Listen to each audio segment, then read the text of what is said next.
প্রতিবেদন এবারে আপনাদের কাছে আমরা নিয়ে আসছি। আসলে পরপর কয়েকটা দেশাত্মবোধক, ধর্ম এবং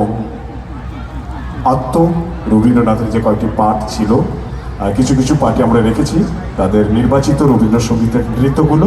তারপরে রয়েছে আধুনিক, পরে রয়েছে আরও ধর্মনৃত্য এবং সঙ্গে রয়েছে আকর্ষণীয় স্টিক হাইট, মার্শাল আর্ট, এই সমস্ত কিছু রয়েছে।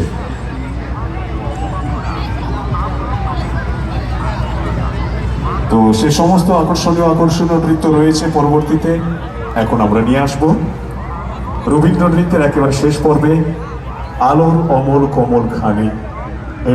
এই সঙ্গীতে নৃত্য পরিবেশন করার জন্য আমি আমন্ত্রণ জানাবো কলা মেদিনীর শিল্পীদের।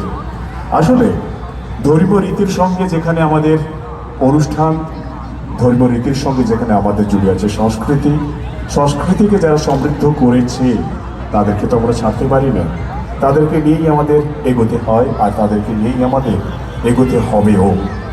কাজেই সংস্কৃতি মানে রবীন্দ্রনাথ আসেন, আর সংস্কৃতি মানেই রবীন্দ্র নৃত্য থাকবেই। এটা না হলে কখনোই হয় না।